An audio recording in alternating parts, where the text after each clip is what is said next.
우리 존경하는 옥 목사님 교회에 이렇게 초청해 주셔서 저는 개인적으로 영광으로 생각합니다. 그리고 특히 교회에 연분연 부흥하는 가운데 77주년 일꾼들을 세우는 이런 교회에 말씀 전할 수 있어서 대단히 감사하게 생각합니다. 우리 교단은 1만 2천 교회 300만 성도가 되겠습니다. 그러나 최근에 우리 교단은 한 1000개 이상 교회가 문을 닫고 찌그러진 상태에 있습니다. 그리고 성도는 한 40만 이상이 지금 떠나가 버리고 다시 돌아올 기미를 보이지 않는 이런 교단적 위기가 찾아왔습니다. 이렇게 우리 교단과 한국 교회가 위기를 맞는 것은 저희 나름대로 한 3가지의 이유가 있다고 생각합니다. 그것은 소위 말해서 세속화, 세큘라이제이션 하는 세속화지요.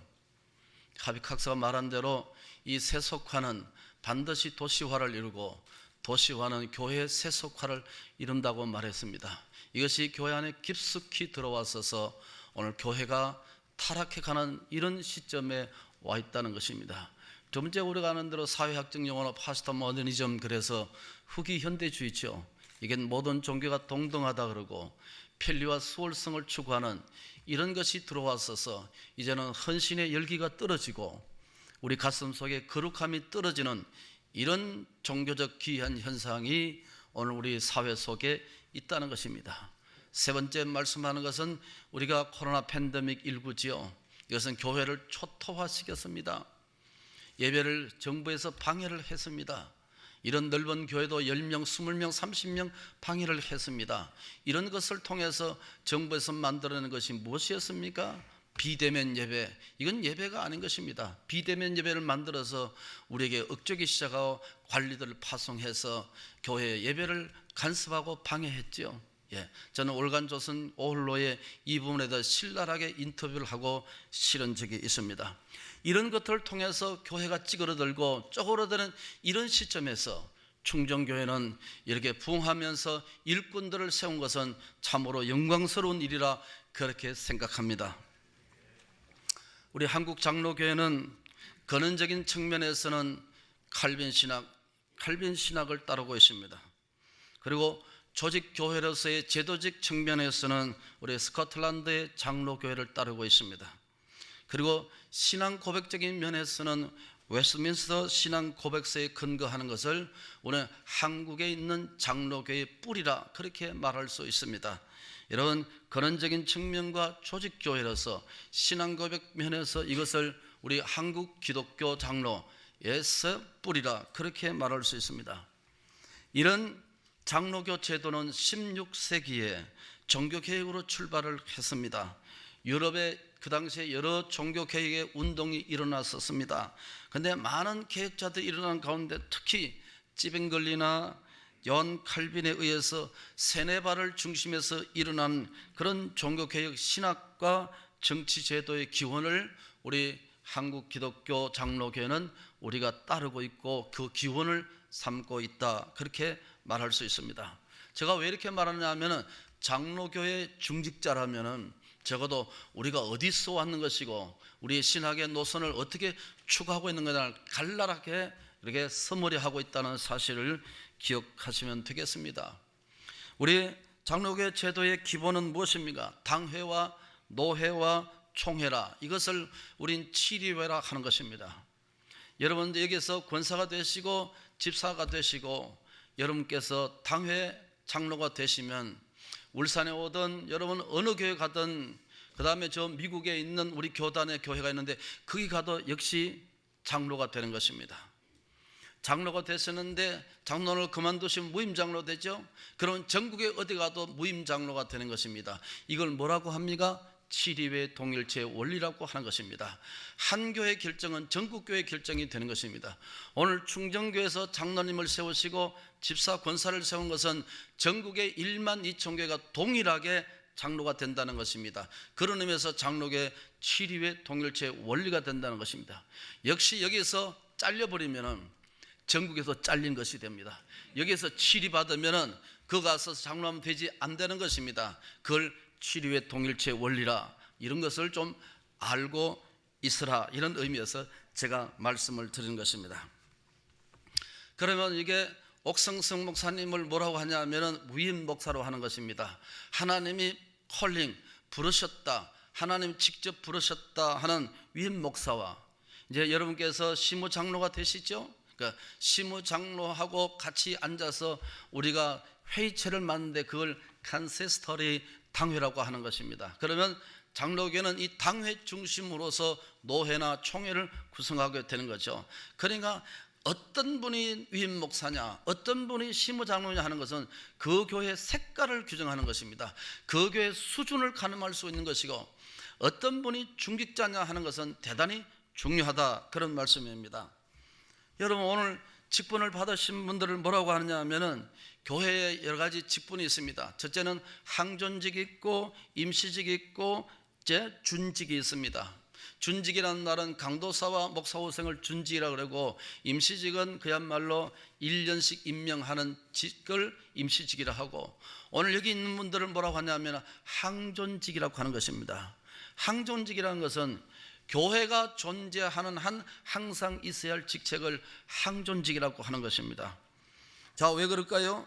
교회 역할이 무엇입니까? 말씀 전하죠. 말씀을 가르치죠. 그건 위임 목사가 하는 것입니다.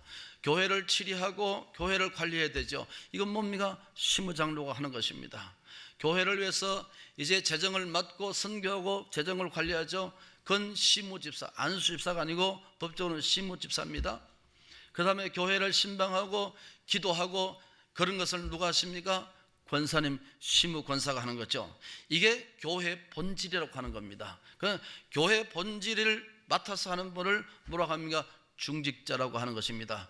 교회가 존재하는 한 항상 이체할 직책이니까 얼마나 귀한 직책이냐 하는 것을 여러분께서 인식하고 있어야 될 줄로 믿습니다. 그러면 이러한 교회가 교회다워지는 것, 저는 교회는 두 가지 직책이 있는데, 우리가 예수 믿으면 뭡니까? 성도가 되지요. 그런데 우리가 성도의 직분이 있는 것이 아니라 직분을 받았습니다. 그건 뭡니까? 우리가 일꾼의 신분, 두 가지 있습니다. 그럼 여러분, 성도의 신분 있죠? 일꾼의 신분을 맡았습니다. 이게 그러니까 교회는 뭡니까? 일하기 위해서, 헌신하기 위해서 여러분 하나님 앞에 직분을 받은 것이라 그렇게 말할 수 있을 것입니다. 그러면 이와 같은 하나님의 교회가 교회다워지는 것은 오늘 본문에 세 가지 본질적인 요소가 있다고 하겠습니다. 가장 기본적인 것이죠. 그 기본적인 것을 오늘 10절에 이렇게 말씀합니다. 구름이 성전에 가득하매 그랬습니다. 즉 구름이라는 것은 뭡니까? 하나님이 자기 자신을 나타낸다고 할 때는 우리가 계시란 말을 쓰는데, 이것은 하나님의 현현, 조직신학에서는 신의 현현, 대환이라는 말을 썼습니다. 그러면 하나님은 자기 자신을 구약에서 어떻게 나타내냐? 영광의 구름으로 성전에 가득하게 자기 자신을 나타냈다, 이렇게 말씀할 수 있는 것이죠. 그러면 하나님께서 구약에서 자기 자신을 나타낼 때는 구름이나 음성이나 불꽃 가운데서 혹은 폭풍 가운데서 자기 자신을 우리에게 나타내 주셨단 말입니다. 이게 구약인데, 그거는 신약에 와서는 구약에 와서는 좀 더 외적인 것이지만은 신약에 와서는 좀 더 인워드 홀리 스피릿, 내적인 성령의 역사로 오늘 우리 가운데 나타나신다는 말씀입니다. 그것을 우리는 하나님의 임재, 구약에서 하나님의 영광이 그러면 하나님의 임재죠. 그러면 성령이 우리 가운데 임하는 것은 뭐 신약시대는 그것도 역시 하나님의 임재하심이죠. 그러면 이것이 신약에 와서 좀 더 내면화되고 우리 교회 역사하시는 가운데 하나님의 성령으로, 그렇죠? 하나님의 영광의 구름이 가득하다는 것은 신약에 와서는 하나님의 성령으로 그렇게 해석해도 무리가 없는 것입니다. 그걸 뭐라고 합니까? 영광이 가득한 교회, 성령이 가득한 교회, 성령이 역사하시는 교회를 뭡니까? 하나님의 진짜 교회라고 말씀할 수 있는 것입니다. 우리 가운데 우리가 있는 것이 아니라 우리 가운데 누가 계십니까? 성령이 계시는 것, 성령이 역사하시는 것, 이걸 뭡니까? 하나님의 교회라고 하는 것입니다. 영광이 가득한 교회, 이것이 충전교회가 될 줄로 믿습니다. 데이비드 웰스라는 사람은 이렇게 말했습니다. 오늘 그리스도 없는 그리스도, 예수 없는 설교, 마이클 호던이라는 사람도 그렇게 말했습니다. 이 가짜 같은 설교, 이벤트 중심의 설교, 뭔가를 나타내기 위한 그런 교회가 오늘 많이 변질돼 가고 있다는 것입니다. 이것은 여호와의 영광이, 하나님의 성령이 가득한 그 교회가 우리가 추구하고 있는 교단의 개혁신학이고 생명신학이고 영혼을 살리는 하나님의 교회가 된 줄로 믿습니다. 그래서 데이비드 웰스는 이렇게 말했습니다. 마케팅에 물든 교회, 이벤트에 물든 교회, 이렇게 되었습니다. 여러분, 마케팅과 이벤트를 중심하게 되면 말씀은 저만치 물러가게 되는 것입니다. 성령의 역사는 말씀과 더불어 역사하는 것이죠. 조작된 성령, 여러분, 인위적으로 만들어내는 거룩한 흥분을 인위적으로 만들어내는 것은 우리 교단, 우리 신학에서는 허용하지 않게 되는 것입니다. 이런 것이 오늘 우리 교단 속에도 깊숙이 돌아버렸습니다. 이것이 뭡니까? 잘못된 신학으로, 잘못된 교회로 갈 수밖에 없는 것입니다. 여러분의 하나님의 교회는 영광의 구름이, 성령이 여러분 가슴 속에, 여러분의 교회 속에 충만하게 역사하는 거룩한 교회가 될 수 있기를 축복합니다. 두 번째 말씀하기를 25절과 26절 말씀해 보시면 말씀이란 단어가 연이어서 부각되고 있는 것을 볼 수 있습니다. 오늘 우리가 하나님의 교회가 새 속에 휘둘리는 겁니다. 새 속에 휘둘리고 새 속화에 빠져 있는 교회가 불변의 복음의 진리로 가득한 교회가 되기를 축복합니다.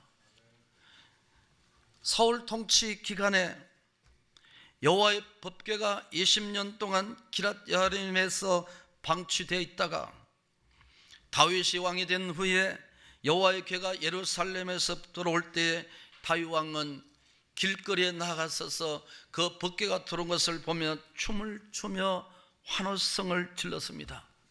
법궤가 들어오는 것에 대해서 춤을 추며 환호성을 질렀습니다. 데이비드 랄프 박사는 이렇게 했습니다. 이것을 해석하기를 하나님의 현존, 법궤가 들어온 것, 하나님의 현존에 대한 거룩한 황홀경이라 이렇게 해석했습니다. 즉 다시 말해서 말씀이 지배하는 공동체, 말씀이 가득한 교회는 거룩한 축제와 거룩한 행복으로 가득하다, 이렇게 랄프가 해석을 했습니다. 저는 참 적절한 해석이라고 생각합니다. 하나님 말씀이 역사하시고 말씀 우리 가운데 역사하시는 그런 교회는 거룩한 성령의 황홀강같이 우리 가슴을 지배하고 하나님의 성령이 가득한 그런 하나님의 교회가 될 줄로 믿습니다. 세 번째 22절과 23절 말씀에 보시면 기도라는 말이 나오고 하나님의 은혜를 베푸소서 이렇게 부르시는 모습을 볼 수 있습니다. 특히 28절에 보니까 우리의 부르심을 들으소서, 29절에 가서서는 주의 종의 비는 기도를 들으시옵소서라고 했죠. 팀 켈러가 이런 말을 했습니다. 기도란 책에서 기도란 의무를 지나서 기쁨으로 이루는 길이다. 여러분, 교회 중직자라는 것은 기도가 뒷받침되지 않으면 우리 속에 번아웃이 되는 겁니다. 탈진되는 겁니다. 교회는 우리의 힘으로 절대 봉사할 수가 없는 거죠. 짜증나고 스트레스 받습니다. 하나님은 그러기 위해서 우리에게 직분 주지 않았습니다.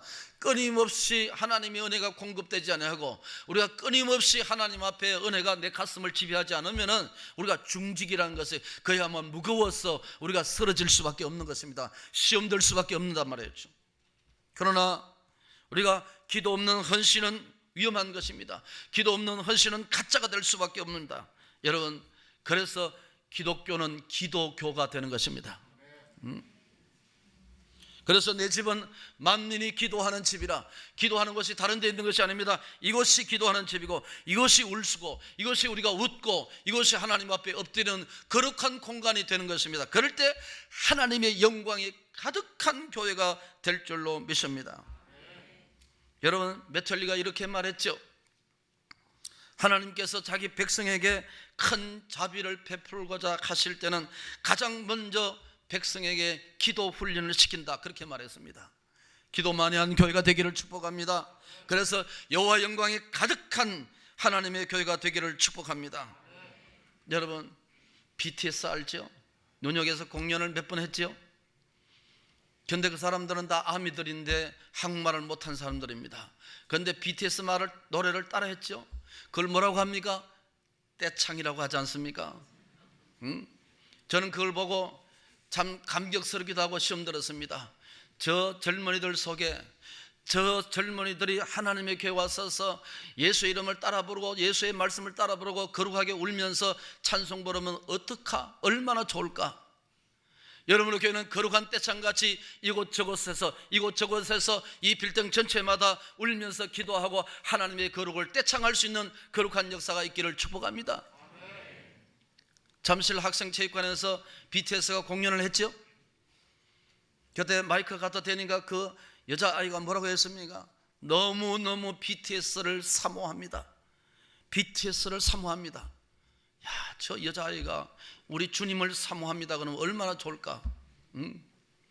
그런데 BTS가 뭐라고 인터뷰를 했습니까? 이렇게 했습니다. 나는 이 자리를 위해서 너무너무 사모합니다. BTS도 그렇게 말했습니다. 한 멤버가 나는 이 자리를 너무 사모합니다. 여러분, 오늘 우리는 하나님의 교회에 대한 사모성이 떨어졌습니다. 간절성이 떨어졌습니다. 하나님의 예배에 대한 기대가 떨어졌습니다. 하나님의 영광의 구름이 떨어졌습니다. 여러분, 충정교회는 일꾼을 세우고 이런 BTS와 같이 거룩한 떼창이 일어나고 이것저것 서서 홀짝홀짝 울면서 기도의 눈물을 흘리는 거룩한 교회가 되기를 축복합니다. 이것이 하나님의 교회입니다. 이런 역사를 주장하고 주도하는 충정교회가 되기를 예수의 이름으로 축복합니다. 하나님 아버지, 영광 받으시옵소서. 교회다운 교회를 이곳에 세우시고 신실하시고 존경하는 우리 옥 목사님 세우셔서 지금까지 영광 거두신 하나님, 교회의 약인과 보아서같이 일꾼들을 세웠습니다. 크게 흥하고 부흥하는 놀라운 역사가 우리 교단의 선두저자같이 앞서는 복스러운 교회가 되도록 성신께서 함께 하옵소서. 축복하옵고 예수님의 이름으로 기도하옵나이다. 아멘. 감사합니다.